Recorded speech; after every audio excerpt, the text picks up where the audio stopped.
I'm 28, work full time, doing stuff with my day and my life, being 20 fucking 8. Of course, that doesn't matter and I should always make time for family yada yada yada. Let's just ignore the fact that I actually know about 15% of you by face and maybe 7% by name, sorry, but between the 400 Mildreds, the 250 Lindas, 800 Stephanies, Chelseas and Janets that I see once every full planetary alignment, someone's bound to get lost in the weeds. I obviously make time for my parents, grandmother, siblings when we're all available. I'm the youngest out of 3 and while my job is pretty good, compared to theirs, it's definitely the most lenient, and anyone else that I see on a regular basis. Anyway, back to the funeral. During the pre-ceremonial gathering, I'm being showered with "Do you remember me? Do you know who I am? It's been a long time." I say yes, yes and yes to avoid the bullshit.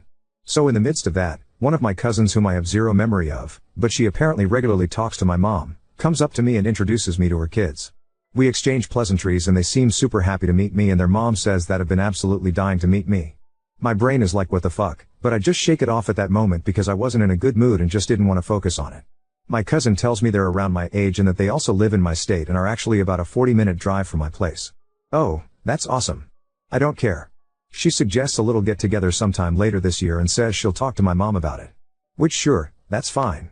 I mean, it's not like I'm 14 and have to ask her permission to do anything anymore, but I took it as a cool, I don't have to worry about it then and left it at that. Fast forward to about 45 minutes ago.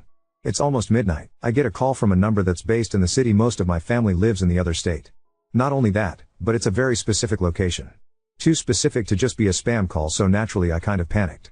My grandmother was down there at the time and she's only a few years younger than my late grandfather, so call me a little paranoid. I answer. "Hey, my name. It's cousin. How are you? Hey. I don't know who the fuck. What's up? What's going on? Everything okay? Yeah." Sounding confused by my question. "Everything's fine. I was just calling to see when you were available to meet, son and daughter, for lunch this weekend." After I was finally able to put together who this was, I felt like that meme with all the equations floating around because there is no way this woman called me at near midnight to schedule a fucking play date. I said, "I'm sorry, what? Remember at the funeral? We talked about you and, kids' names, getting together sometime later?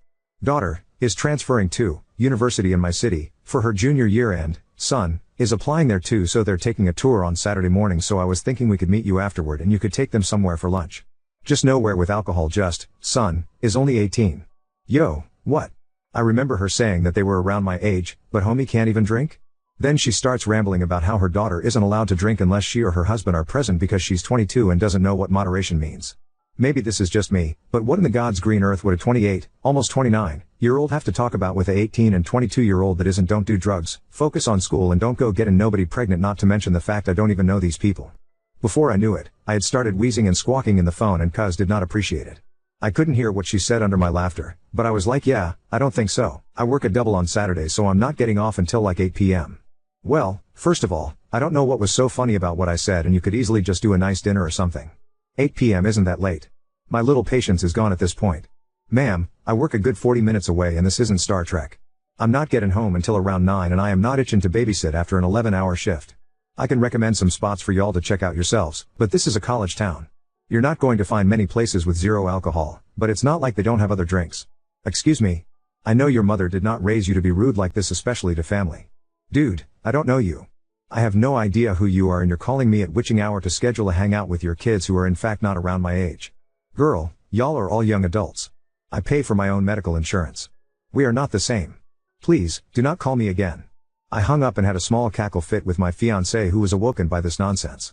Obviously I'm not going to hear about this until normal waking hours, but I low-key hope she wakes my mom and bitches to her about me so my mom can cuss her out for calling either of us at such an ungodly hour. But I know mom's going to tell me that I could have been a little nicer, which honestly, I think I did just fine by not cussing during the conversation, but maybe that's just me and my zero bullshit tolerance talking. Update 1.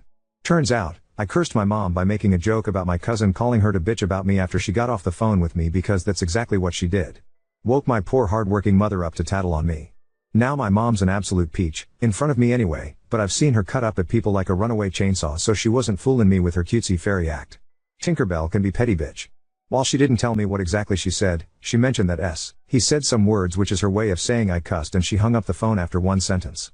Once she got up and had her coffee, she called my cousin back and got the full details of the story, and that's when she called me. I knew my sweet mom was having the worst time trying to keep a straight face and be a mother in that moment because the first thing she asked me when I answered was, did you make a Star Trek reference during a conversation with cousin as to why you wouldn't be able to have dinner with her kids? Yes, I did, because she was making it sound like I had a transporter in my pocket, but still just have a car because I like to buy gas or something. I could totally hear her trying not to crack up through the phone. I don't think she quite understands your humor, honey.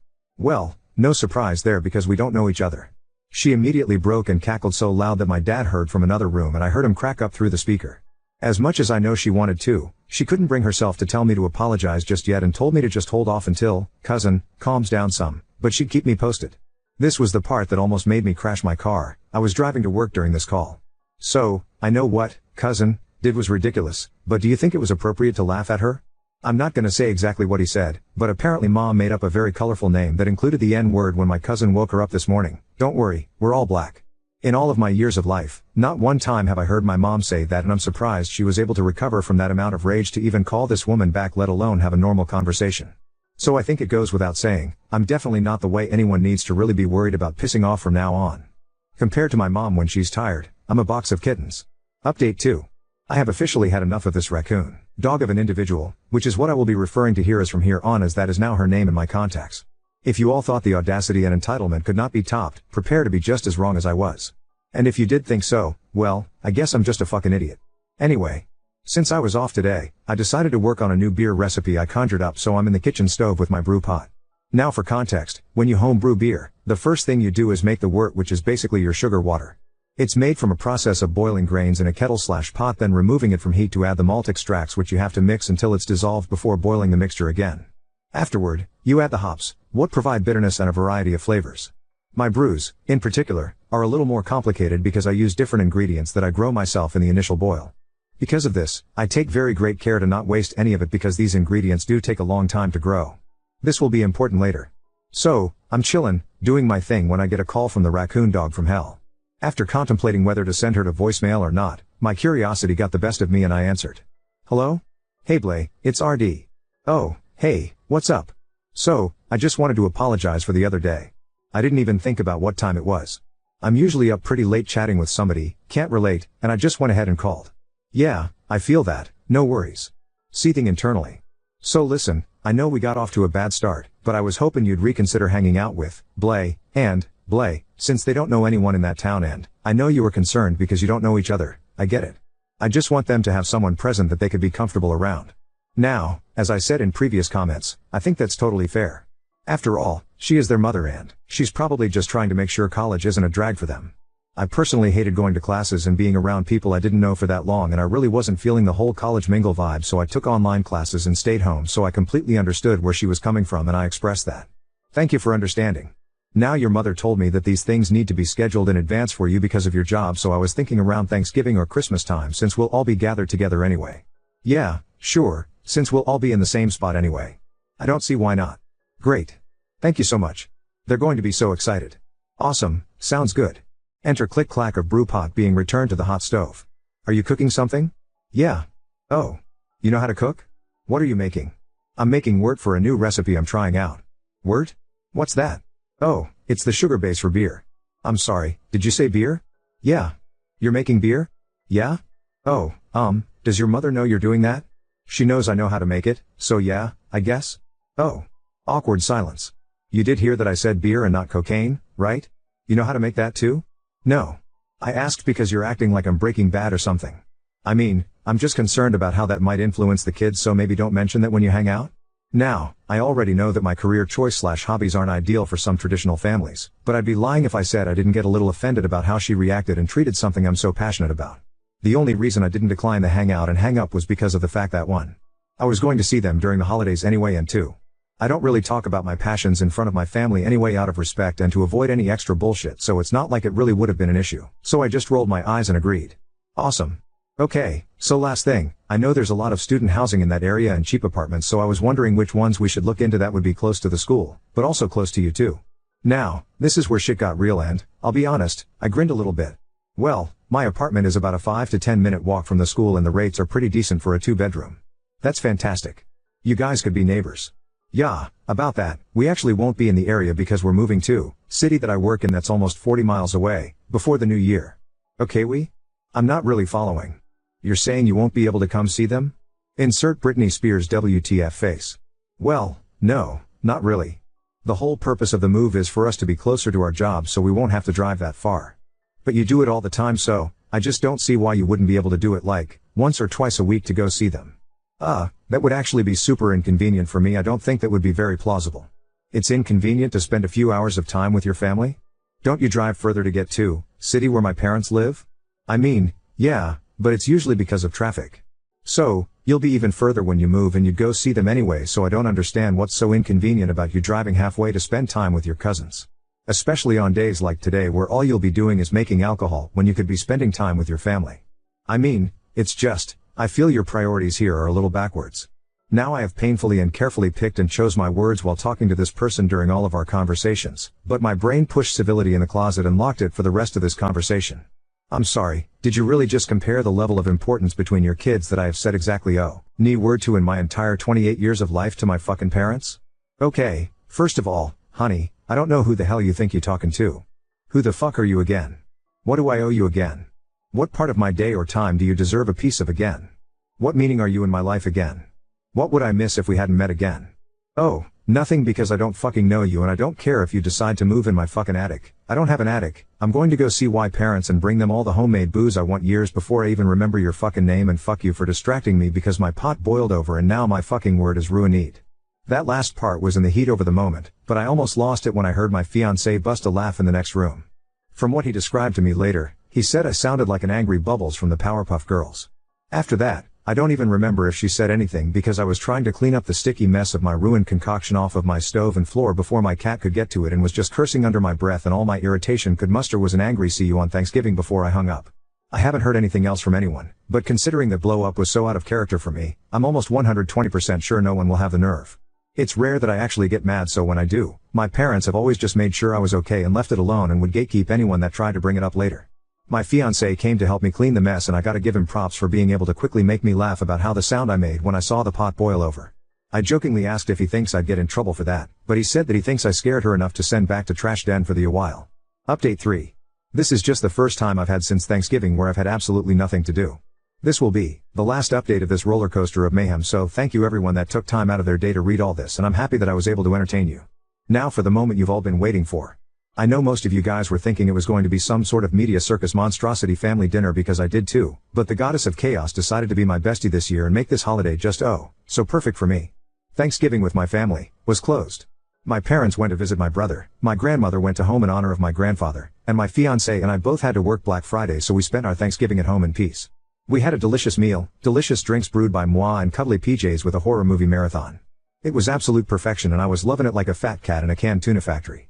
But then, my phone rang. It's a number I don't recognize, so I ignore it. They go to voicemail. I'm on holiday vacation mode, so that can wait until tomorrow. A few minutes later, another call. Same number. Then another few minutes, another. Then another. Then another. At this point, I'm about to put a salt barrier around my phone like that would somehow repel a phone stalker. Then my fiancé, being the rational genius he is, suggests that I listen to the voicemail that I had completely forgotten about. I put it on speaker for us to listen to. Hey, SFM, this is landlord. I'm using my personal phone because obviously, the office is closed. I am so sorry to interrupt your holiday, but I'm going to need you to call me back as soon as humanly possible. Well, I've missed about 8 calls from this woman at this point, so I panic call her back.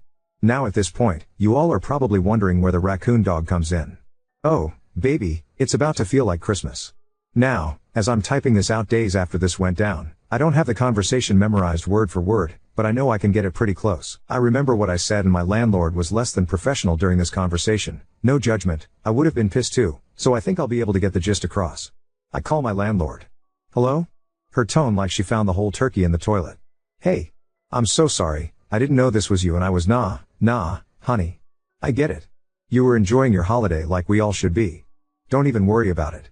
Okay, insert nervous chuckle here. So, what's up? What's going on? Do you know a woman by the name of Raccoon Dog? Dude, the fact that I still forgot her name, so I said not off the top of my head, no. Alright, well, she knows you and has been giving our courtesy officer hell for the past hour and a half because she said you invited her kids over and now she can't get a hold of you. Tell me this bitch didn't take the "see you on Thanksgiving" comment I made during our last phone call as an invitation to come to my home. Now at this point, I'm still not putting two and two together since it's been a month since my last interaction with this human. So I'm over here panicking like a squirrel trying to cross a busy intersection because for my landlord to call me from her cell phone on Thanksgiving, my brain said eviction notice. I explained that I have no idea who this could possibly be because neither of us invited anybody. Landlord goes full nail salon black lady mode at this point. See, that's what I thought because you guys don't ever really have nobody around like that anyway.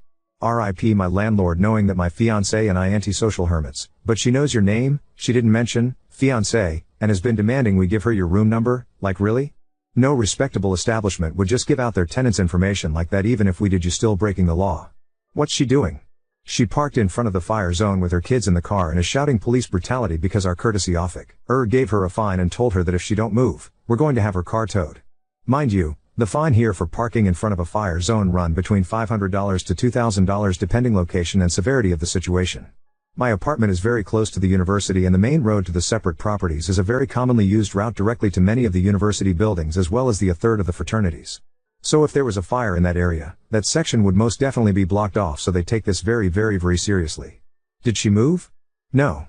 She got a fine for the fire zone and then she threatened the courtesy officer so he had to call for backup and her kids are still in the car. I cackled while I'm obviously still panicking because I still don't know who this is because I'm an idiot. My fiancé started laughing like a maniac next to me. Yo, it's Raccoon Dog, he's in on the joke. I just texted your mom. 55ch, what? My landlord's like what dog? And I explain everything to her from the beginning and I can hear all the energy leave her body because all she can do is laugh. This poor woman sounds so beaten down and exhausted as she asks me if I can officially state that I didn't invite her and don't want her here. I confirm this and this beautiful woman goes alright, I got this bitch. Y'all have yourselves an absolutely wonderful Thanksgiving. We ended the call and just in a silent mixture between disbelief, shock and trying not to laugh. I kept thinking about this woman's kids and how fucking embarrassed they must have been. How I haven't heard from somebody that they've run away at this point is beyond me. I tried to muster something to say and all I did was open my mouth before my fiancé stopped me with a nope. Nope, nope, nope. Nope. Eat. Watch and just pressed play on our movie. Honestly, I had no idea what to say so I just complied while trying to hold in my laugh and not choke on my food. I found out from my mom later that RD had contacted her and threw the biggest tantrum because I apparently lied to her about spending Thanksgiving with her kids, during a phone call where I had literally cussed her out, and caused her to get fined $2,000 by the courtesy officer, directed by my landlord, as well as her husband having to bail her out of jail for $3,500 as well as $7,500 fine for resisting arrest, trespassing, and threats of violence toward a police officer. Yeah, aren't I the fucking worst? And I didn't even have to lift a finger. I still have barely any words on the situation and am still trying to convince myself that it actually happened and that it started from a random unsolicited phone call in the middle of the night a couple of months ago. Now, did you guys think that was the best part? Wrong. The pièce de resistance. 2 days ago. Her kids made a group chat on one of my social media accounts with the three of us, and apologized for their psycho mother and all the shit she's given me about hanging out with them. They said they had wanted to apologize for a while on her behalf, but were so embarrassed that they figured they'd just leave me alone. But what happened on Thanksgiving was the straw that broke the camel's back for them which, yeah. The fact that instead of spending Thanksgiving with loved ones, enjoying a huge feast and a whole day to chill, these kids spent the majority of their day in the middle of a spectacle of pure insanity brought on by their delusional mother in a car at a random apartment complex and had to sit in a police station for who knows how long until they able to be picked up by the dad knowing their mom would be in jail overnight and getting her out alone would probably blow half of their Christmas fund. All I could say in response was, there's a really great pizza place up the street. I don't know what you guys' schedule is like, but I'm off next Friday and it's on me. Now I've got a restraining order and a pizza date this weekend. Combo made in heaven. I hope y'all had as much fun reading this as I did writing it out. This whole thing has been such a clusterfuck dumpster explosion and I'm glad you all enjoyed sitting in it with me.